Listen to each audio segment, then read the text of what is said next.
Welcome back, incredible viewers. This is a powerful, long-form story about the most painful choice a man ever made. Before we start, share this video with someone who needs to know that success is not always what it seems. Like and subscribe now. Chapter 1. The Cold Edict. He made millions, but all he wanted was freedom. 3 years later, the property magnate saw her again, with 3 tiny girls who had his eyes. Damon Sinclair had always lived by one single law: never allow emotion to interfere with logic. From his penthouse in the Shard, London, he seemed to have it all: power, incalculable wealth, influence, and the cold precision that turns men into legends of the global property sector. Every one of his decisions was deliberate, every move calculated. But the moment Eliza Liz Hayes stood in his sleek office, her hands trembling slightly, and her eyes filled with fear and a desperate hope, that control began to crack. Her voice was soft, almost broken, when she uttered the words that would change everything. "I'm pregnant." He froze, not from surprise, but from the overwhelming surge of panic he absolutely refused to show. It was as if someone had ripped away the armor he had spent his life building to protect himself. In the silence that followed, the ticking of his expensive Swiss watch seemed deafening. He tried to reason, to categorize what this meant: responsibility, distraction, loss of freedom. He thought about the investors, the board meetings, the headlines of the financial press. He thought about how easily affection could become weakness. And then, without fully understanding the reason, he spoke the words that would haunt him for years. "I want my freedom, not diapers." He didn't shout or argue. He simply spoke with the detached certainty of a man who believed logic could save him from chaos. Liz didn't cry, at least not in front of him. She simply nodded, her lips trembling as she whispered a simple, "I understand." But he saw the fleeting flicker in her eyes, the sound of something internal shattering. She left in silence, closing the heavy oak door behind her, and the sound was sharper than any argument they'd ever had. Damon stood there, motionless, staring at the empty space, trying to convince himself that he had done the right thing. Chapter 2. The Emptied City and the Penance. That night, when he returned to his penthouse dominating the London skyline, he couldn't sleep. Every time he closed his eyes, he saw her face, the disappointment, the pain, and that silent strength that had once attracted him. He poured himself a glass of expensive Scotch whiskey, contemplating the city lights blurring beneath the rain that began to fall over the Canary Wharf Tower. Freedom. That's what he wanted, right? Zero ties, zero chaos, zero vulnerability. But why, then, did the silence feel so overwhelming? In the following weeks, he plunged into work. He traveled between Frankfurt, Dubai, and Singapore, closed multi-million-dollar deals, and filled every second of his day with purpose. But the more success he achieved, the emptier he felt. Occasionally, he checked his phone, waiting for a message that never came. He told himself she had moved on, that it was for the best. Yet something inside him, a voice he couldn't silence, whispered that he had just destroyed the only thing that wasn't for sale. When his assistant mentioned that Eliza had resigned and left the city, he only nodded. He didn't ask where she had gone, though a part of him burned to know. Months turned into 3 long years. Damon Sinclair had perfected the art of pretense. The world saw a man with everything under control, but inside, he dragged an invisible sorrow. He knew he had made the biggest mistake of his life. Audience interaction. Reflection us. Damon chose power over love. Do you think money and success can truly compensate for the void left by regret, or is it an inevitable condemnation? Voice your opinion in the comments. Chapter 3. The Unexpected Visit to Greenwich Park. 3 years had passed. Damon's life was bigger, louder, and more hollow. His name was synonymous with success, but when the applause died down and the lights dimmed, only silence awaited him. Sometimes, in the reflection of his conference room's glass walls, he didn't see the man the world saw, but someone who had traded warmth for concrete, love for reputation. One morning, he overheard 2 employees whispering about someone who had returned to the city. Eliza Hayes. His pen froze over the contract. The rest of the day was a blur. Could it be her? He told himself it didn't matter, but as evening fell, he knew he was lying to himself. It was an unusually warm afternoon in London when Damon decided to leave the office earlier than usual, something he hadn't done in years.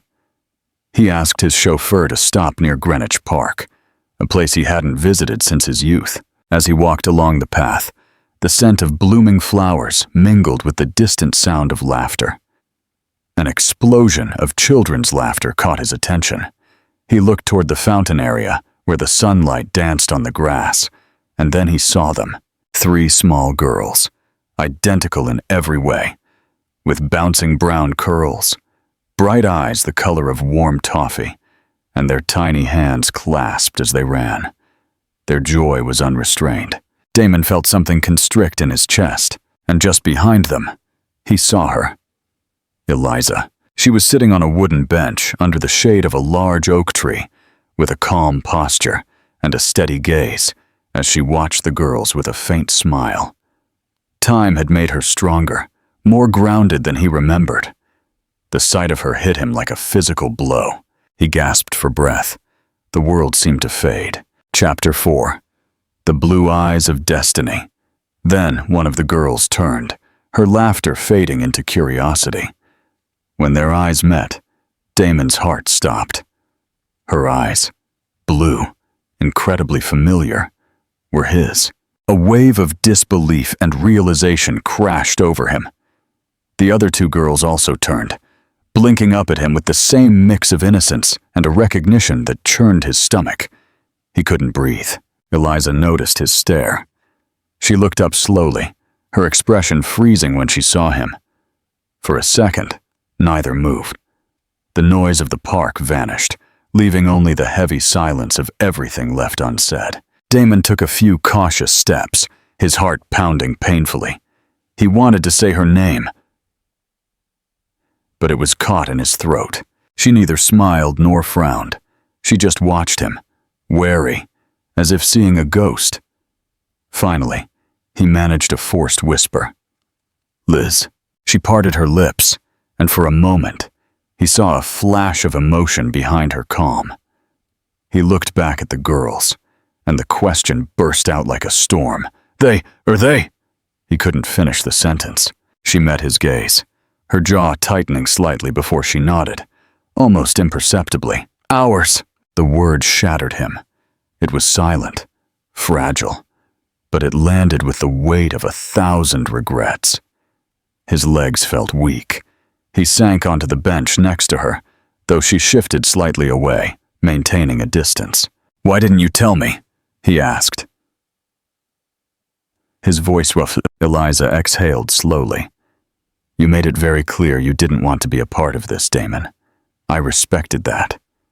Her tone wasn't bitter, but calm, like someone who had long accepted the pain. He wanted to argue, to tell her she should have called, but deep down, he knew the truth. He had pushed her away. He had chosen freedom over love, and this was the cost.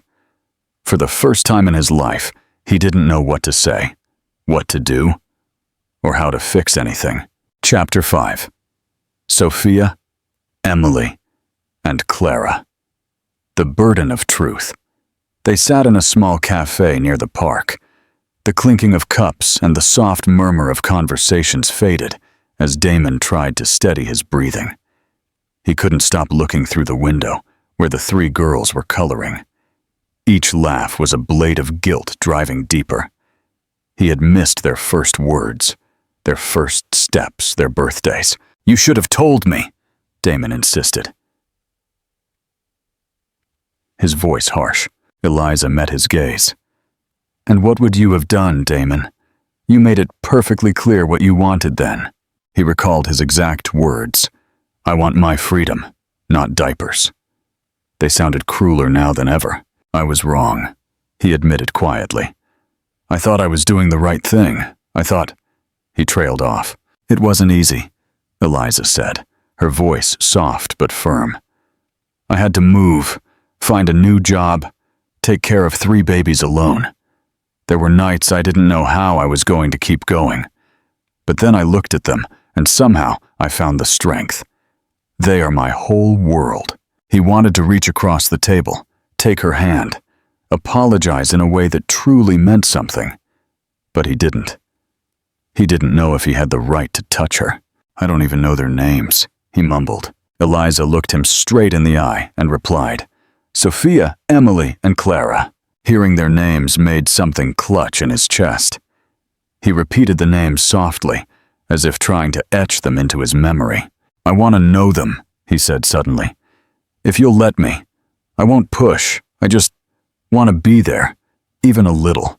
Eliza softened, seeing the seriousness in his eyes. "You can't just come and go when it suits you, Damon," she said quietly. "They've never had a father. I won't let anyone break their hearts." He nodded, though the word break stung him. "I understand. I wouldn't ask if I wasn't prepared." Decision moment. Damon needs to prove his commitment. If you were Eliza, what would be the first condition you'd set for Damon to allow him to meet the girls beyond "don't leave"? A, that he resigns as company president. B, that he attends family therapy first. C, that he is present for the daily evening routine, without fail, for 1 month. Comment your answer. Chapter 6. The Pact of Presence. Damon's visits became a quiet routine. Every afternoon after work, instead of going to a bar with his colleagues, he went to Greenwich Park, or to Eliza's small apartment. At first, the girls looked at him with the polite curiosity reserved for a stranger, but gradually, that turned into affection. He didn't know how to braid doll hair or read a bedtime story without sounding like he was giving a business presentation, but the girls didn't care. They laughed at his mistakes and included him anyway. One evening, Eliza invited him for dinner. It was a simple meal, but for Damon, it was the most significant of his life. The small apartment was filled with warmth and laughter. Later on the balcony, Eliza told him, "You're good with them." "I'm learning," Damon admitted. Guilt still tormented him. One night, he found himself in their room, watching them breathe softly in the faint moonlight. Eliza found him there, leaning against the doorframe.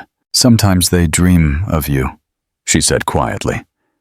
"They used to ask why other children had a dad, and they didn't. I told them theirs was far away, working hard. Maybe a part of me hoped that was true." Her words hit him hard. "I was a coward," he finally said. "I thought I wanted freedom, but all I did was build walls around myself and call it success." "You can't change the past, Damon," she said softly. "But you can decide what kind of man you want to be now." "I want to be someone they can be proud of, someone you can trust," he whispered. Slowly, Eliza reached out and touched his hand. It was a simple gesture, hesitant and fragile, but it meant more than everything they had said. Damon felt peace settle between them. Chapter 7. The Magic Word and the Last Sale. The crucial moment arrived one afternoon. It was Damon's turn to pick them up from nursery, something Eliza had only recently agreed to. When he arrived, Clara, the quietest one, saw him. "Daddy!" she shouted, running toward him. The word froze him. It was the first time any of them had said it. He knelt down, catching her in his arms, feeling the small weight of her body against him. "What did you say?" he asked softly, his voice trembling. She giggled and repeated it as if it were the most natural thing in the world. "Daddy!" Something broke inside him in that moment. All the walls, all the defenses, the illusion that he could live without them. That night, when Eliza came home, She found him sitting on the floor, covered in glitter and building blocks, with 3 girls laughing around him. "You look different," she said with a smile. "They said I needed to sparkle," he joked. Later, in the living room, Eliza looked at him. "They called you Daddy today," she said quietly. "I know. I didn't ask them to." "They wouldn't have if they didn't want to," she replied. "You've changed, Damon." "I had to. I can't undo what I did, but I can make sure I never leave again." His voice was firm. "Do you ever think about what might have been if you had stayed?" she asked. "Every day," he sighed. She leaned back against his shoulder. Maybe this is exactly how it was meant to be. Weeks later, Damon made the most important sale of his life. He sold the penthouse in the glass tower and bought a smaller, more family-friendly house near Eliza's park. Chapter 8. The Embrace of True Freedom. One afternoon, watching the sunset from the porch of their new home, Damon took her hand. "Do you ever think about what we lost?" he asked softly. Eliza smiled and rested her head on his shoulder. "Sometimes. But then I look at what we have now and I realize it's much better. Freedom wasn't about running. It was about finding a place where you wanted to stay forever." In that moment, surrounded by the only people who truly mattered, Damon Sinclair finally understood. His success was no longer measured by his power or his wealth, but by the sound of 3 giggles that filled his home. The past no longer haunted him. It had guided him here. Redemption didn't come in a big deal, but in consistency, in showing up day after day, in loving unconditionally. The freedom he had yearned for was not in the absence of responsibility, but in the embrace of an unbreakable love he had nearly lost. Damon Sinclair's story teaches us that the greatest price you can pay is not money, but time. What treasure have you been chasing that has pulled you away from your true happiness? Subscribe for more stories of redemption and true love. See you soon continues below, incorporating chapters 9 to 20, maintaining structure, detail, and all interactive elements. Chapter 9. The House of Forgiveness. Damon's move to a more modest house near Eliza's neighborhood in London was more than a change of address. It was an oath. He sold the penthouse with its imposing views and its icy solitude. The new house, though spacious and bright, was filled with the blessed noise of life. In the following weeks, Damon demonstrated his commitment not with money, but with routine. He was in charge of taking Sophia, Emily, and Clara to school in the mornings. The ex-CEO, who used to dictate deals over the phone first thing, now found himself tying shoelaces and ensuring all 3 had their backpacks. Eliza watched, her heart slowly disarming. She had seen the arrogance. Now she saw humility in its purest form, servitude to the family. One Sunday afternoon, while the girls were playing in the newly planted garden, Damon led her to the living room. "I've been thinking," he began, holding her hand. "We've built a life together, brick by brick, with more honesty than we had in our entire previous relationship. But I lack one thing to close this circle." He knelt down, not with the most expensive ring from Tiffany, but with a simple white gold band he had engraved with the date of their first reunion in Greenwich Park. "Eliza Hayes, I refuse to give you my time, my name, and my heart. Now, I beg you for them. Will you do me the immense honor of building the official family these 3 brave little girls deserve, and of accepting me as your husband?" Eliza burst into tears, not from sadness, but from the relief of years of pain finally dissolving. "Yes, Damon. Yes, I accept," she whispered. Chapter 10. The Contract Condition. The news of the wedding between the magnate Damon Sinclair and his former assistant, with 3 identical daughters, was a sensation in the UK business and gossip press. The headlines shifted from "The Golden Bachelor" to "The Triplets' Miracle." In the office, the news generated admiration and skepticism. His former colleague, Fernando, who had taken the company reins, called him. "Damon, is it true? You're getting married?" "It's the best business decision I've ever made," Damon joked. "Listen, you know I admire you, but the company needs stability. People are rumors you're leaving. Do you intend to return to the presidency? What about your 51% shareholding?" Damon thought about it. His wealth was now the protection of his family, not a tool for power. "I will return, Fernando," Damon said calmly, "but with one condition. I will no longer be the tyrant who demands everything. I return to the board as non-executive chairman. My only responsibility will be the ethics and sustainability of the company, ensuring that success is never built at the expense of people." Then, Damon made a silent promise to Eliza. Half of his shareholding would go to an inalienable family trust. He wanted her to know that, unlike last time, she was now his full partner in the future. Damon is returning to business, but with strict limits. If you were Eliza, knowing the business world is dangerous, which of these 3 additional ethical rules would you require of Damon to protect the peace of your new home? A. That he never works on Sundays.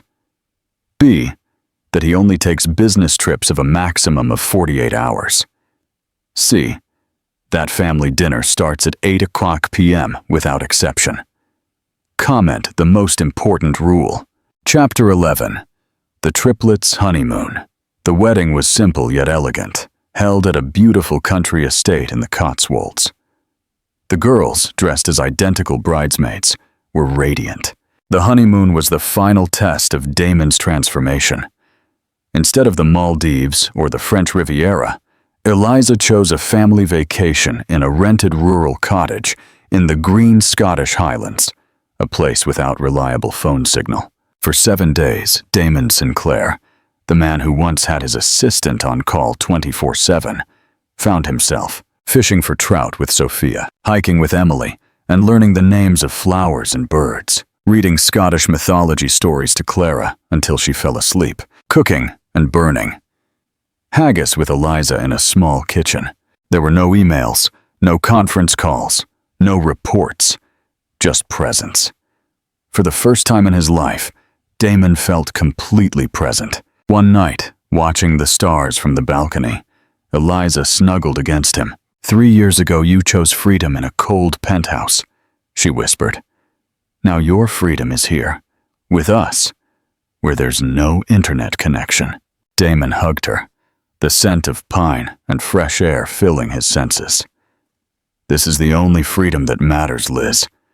The freedom to be the man I always wanted to be, the one you deserve." Chapter 2.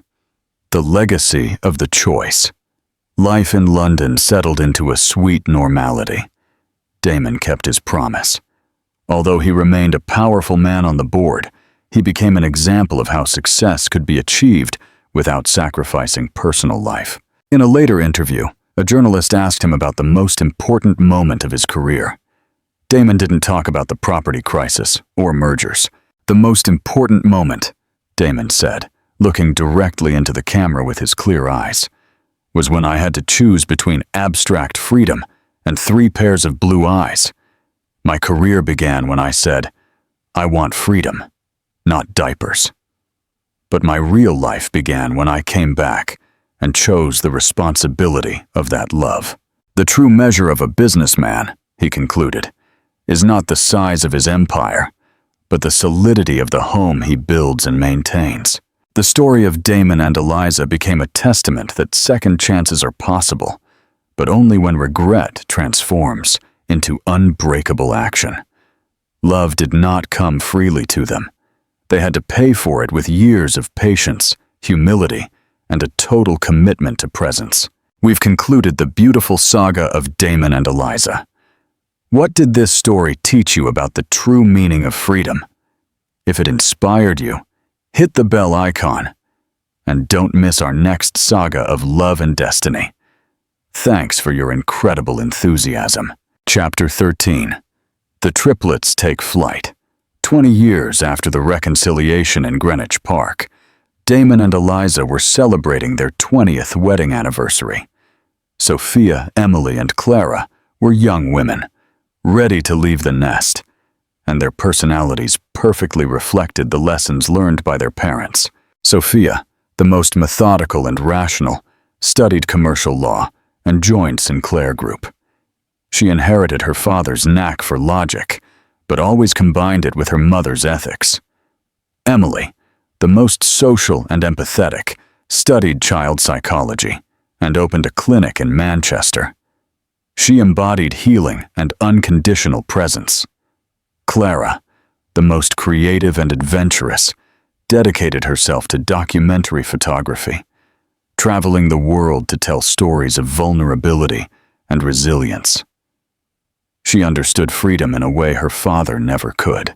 Damon, now a man in his 60s, smiled watching them. He no longer feared freedom. He had fostered it in them.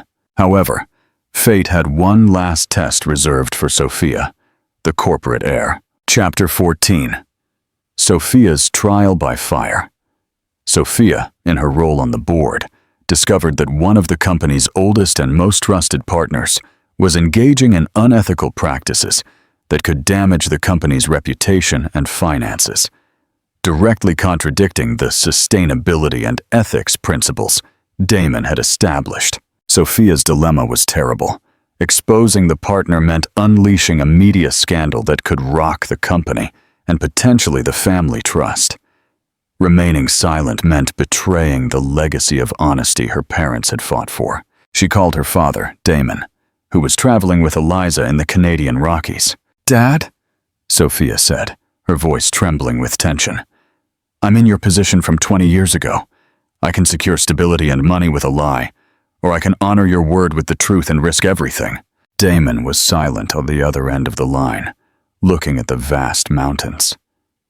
His life had come full circle. His daughter was about to make the same moral decision he had failed in the past. "Daughter," Damon finally said, "when I chose my freedom over your mother, my logic told me to save it all. But I lost the most important thing. I built my empire twice. The second time, I did it with bricks of integrity. If the empire crumbles by telling the truth, then it didn't deserve to be saved." "So I choose the truth?" Sophia asked. "Choose the peace that will allow you to look yourself in the mirror, Sophia," Damon advised. "Money is always recoverable. The family's good name is not." Chapter 15. The right choice and the family mural. Sophia acted quickly, exposing the partner and releasing a public statement of complete transparency. The scandal was brief, but the reputation of Sinclair Group soared. The public trusted the honesty of the new generation. Sophia had chosen presence, the truth, over fear, the absence of problems. Meanwhile, Clara, the photographer, returned to London with a special project. For Eliza's birthday, she decided to create a gift that symbolized the entire family journey. Clara painted a large mural in the main living room of the new family home. The mural did not show landscapes or heroic figures. It showed a timeline. Gua, a lone man's figure in a cold penthouse with a phone. 3 small figures with their mother on a park bench. 4 hands joined in front of a growing garden. The central part of the mural was a large empty space where Clara had drawn only a huge heart and a pair of bright blue eyes. Beneath it, she wrote a single word. Here. Damon saw the mural for the first time. He understood that the empty space was the absence he had created, but the heart and the eyes in the center were the presence that had filled that void. Clara created a moving mural. If you were Clara, what small symbolic object would you add to the mural to represent Eliza's healing power? A. An orange blossom, symbol of freshness and the South. B. A simple pair of keys, symbol of the new house. C. The lipstick she wore on their wedding day. Vote for the most significant object. Chapter 16. The greatest asset at Eliza's birthday party, the family gathered. Marcus, the investment banker, had flown in from Zurich. Emily, the psychologist, had come with stories of her patients. Sophia was radiant, free from the burden of her secret. Damon stood up for the toast. He looked at his 3 daughters, then at Eliza, who smiled with the same sparkle in her eyes he had seen decades ago. "The world always asked me what my greatest asset was," Damon said, his voice emotional. "They thought it was the buildings, the stocks, the money."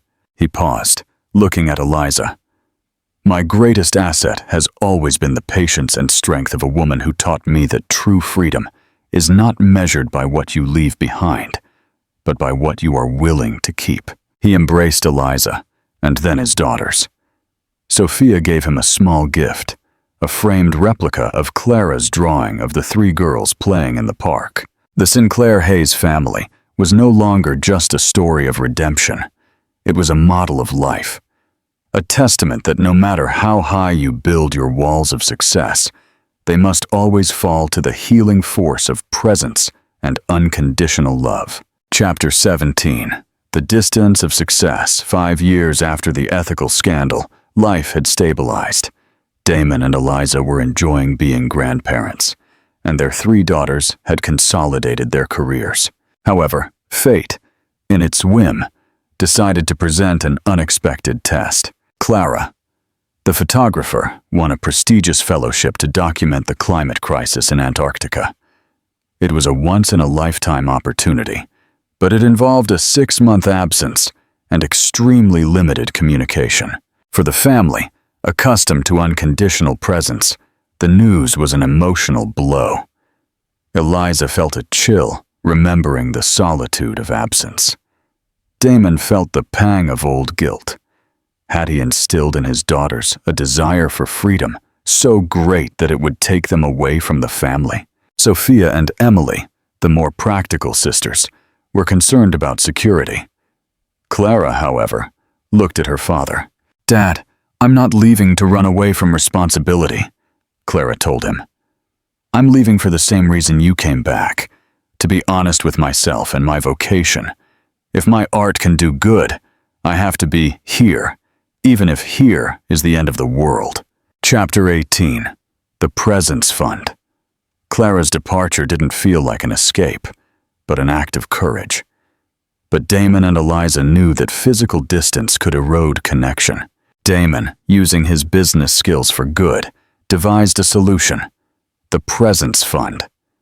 Each month, the family contributed an amount of money to this fund, but not to spend on gifts or luxuries. The money was used to finance surprise reconnection events. One month, Emily flew to Punta Arenas, Chile, to spend a day in the last civilized city before the icy continent. Just to see Clara during a brief logistical stop and hand-deliver a package of her mother's homemade cookies. Another month, Sophia used her influence to arrange for Clara's film crew to send small personal video clips to the family once a week. This ensured that the physical absence did not become an emotional absence. The legacy of the dotted line was not repeated. The Presence Fund is brilliant. What third use, demonstrating the creativity and love of the Sinclair Hayes family. Would you give the money from this fund to maintain the connection with Clara in Antarctica? A. Buy a telescope so they can see the same moon. B. Fund a mural painted by children in Savannah and send her photos. C. Pay for a daily 5-minute satellite line. Vote for the most meaningful form of connection. Chapter 19. The Return and True Wealth. 6 months later, the family gathered at London Heathrow Airport to welcome Clara back. The hug was overwhelming, filled with tears and laughter. Seeing his daughter, radiant and with an air of profound wisdom, Damon felt the circle finally close. Freedom had not destroyed his family. It had strengthened it. Clara showed her family the photographs. They were stunning, but the last photo she revealed in the private album was the most touching. It was a photo of herself, alone on a vast expanse of blue ice, holding a small wooden frame. Inside the frame, there was a family photograph. Damon and Eliza with their 3 daughters in the garden. "Dad, Mom," Clara explained, her voice choked. "This is the meaning of presence. I realized that no matter how far away I was, the family's presence is inside this frame. I didn't have to be here physically to feel here emotionally." Damon and Eliza looked at each other.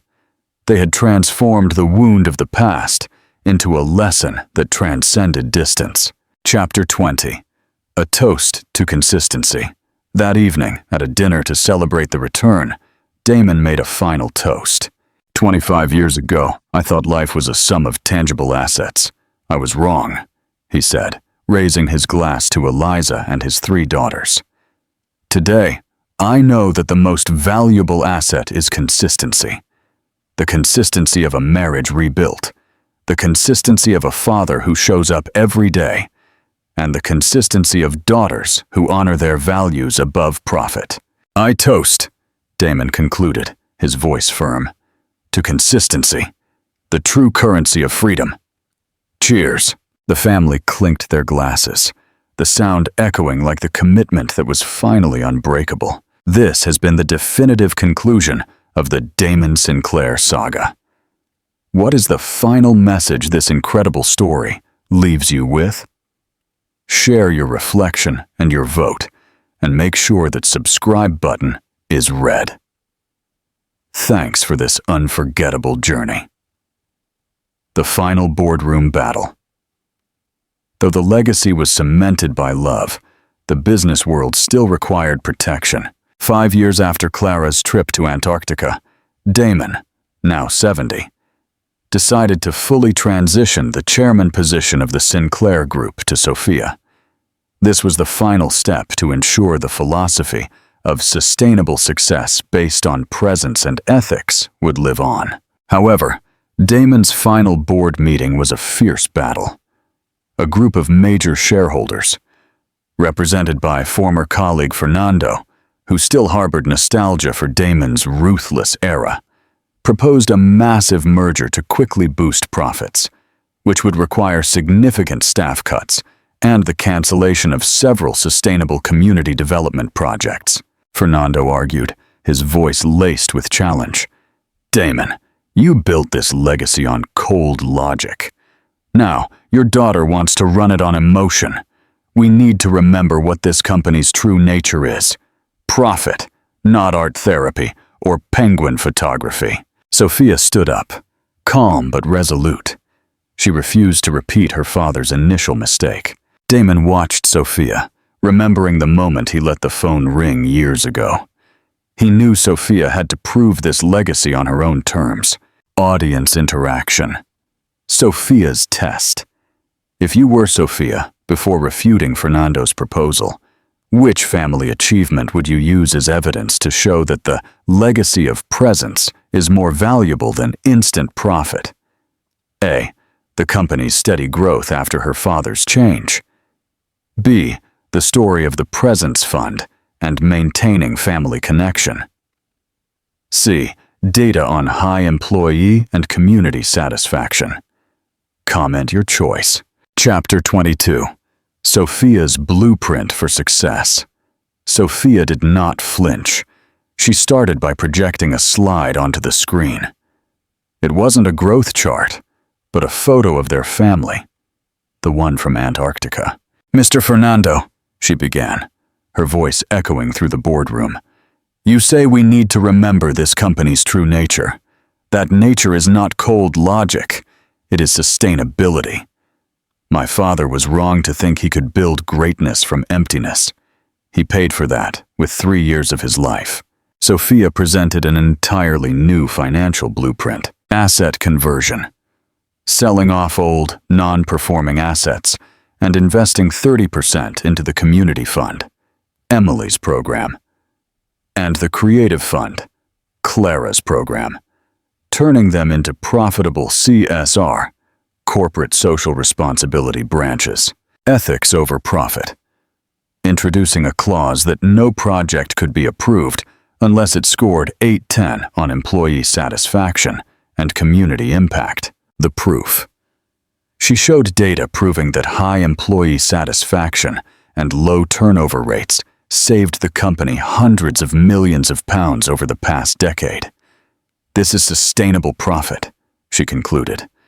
It is presence in the lives of our employees, not absence. The vote was taken. Fernando's group was decisively overruled. Sophia had not just saved the company, she had redefined it. Damon looked at his daughter, pride beyond measure. She had done what he couldn't do in his 30s, put honesty above manipulation. Chapter 23. Emily and Clara. Weaving the legacy. After Sophia successfully defended the business legacy, the other two sisters reinforced it from different angles. Emily, the psychologist, worked closely with Sophia to implement the Solid Line program within the corporation. This program offered comprehensive mental health care for employees, encouraging them not to become dotted lines in their own family lives. She had transformed her father's personal lesson into a pioneering corporate policy. Clara, the photographer, never stopped traveling.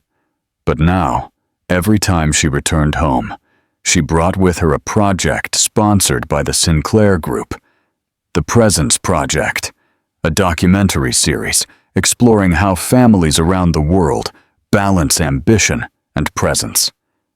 The project earned the company global recognition for humanistic values that no marketing campaign could ever buy. Chapter 24. The final toast of freedom. A few years later, on a warm morning, Damon and Eliza hosted a simple breakfast at their small house in Greenwich. All the daughters were present, along with 3 grandchildren running around. Damon looked around the table, where Sophia was discussing a new deal with Marcus, her husband, and Emily was gently helping a grandchild through a tantrum. Eliza took Damon's hand. "You were worried we taught them that freedom was leaving," she whispered.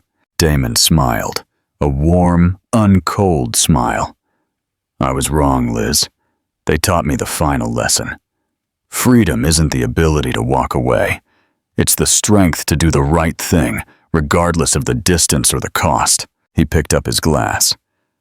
"I toast to consistency," Damon said, repeating his old blessing. "But today, I toast to what we built." I said I wanted freedom, not diapers. But I was wrong. I wanted exactly what I have. Diapers, chaos, and a family that finally taught me that a man's greatest asset is unyielding presence. Then he smiled at Sophia. "Cheers, Madam Chairwoman. The blueprint is complete." The story of the Sinclair Hayes family became a legacy that transcended generations. The blueprint of presence. It proved that even the greatest personal mistakes of one generation can become the unshakable ethical foundation for the next generation's success. Damon Sinclair found his true freedom not at the top of a skyscraper, but in the daily commitment to the people he had once rejected. And that legacy, cemented by love, would last forever. We have reached the end of this incredible saga. What does this legacy blueprint mean to you? Subscribe to the channel and like this video if you love how the legacy was passed down. Thank you for joining this journey. Chapter 25. The heart of the blueprint. In the years following Damon's official retirement and Sophia's takeover, everyone celebrated his blueprint of presence.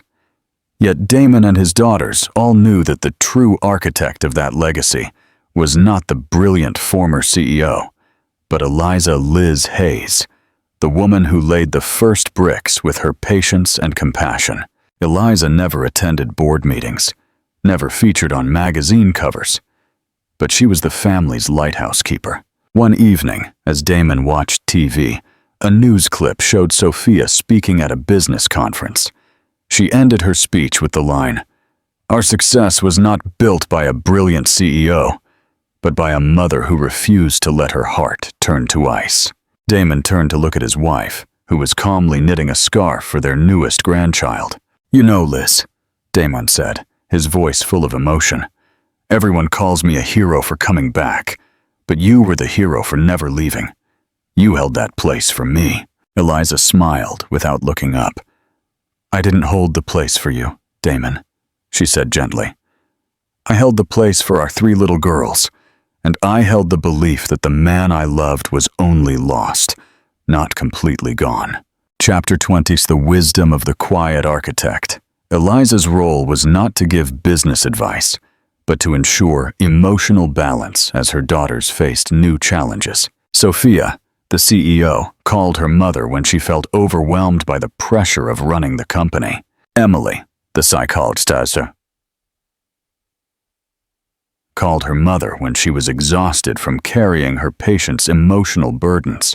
Clara, the photographer, called her mother when she felt lonely during long trips and needed a voice to remind her of home. Once Sophia told her mother, almost in tears, "I am trying so hard not to become a dotted line for my own children, but the company is pulling me too far." Eliza didn't offer a logistical solution. She simply asked, "Do you remember the wooden box your father made, Sophia? The box you put objects in whenever he traveled?" Sophia was silent. Eliza continued, "You don't have to be there every minute to be there forever.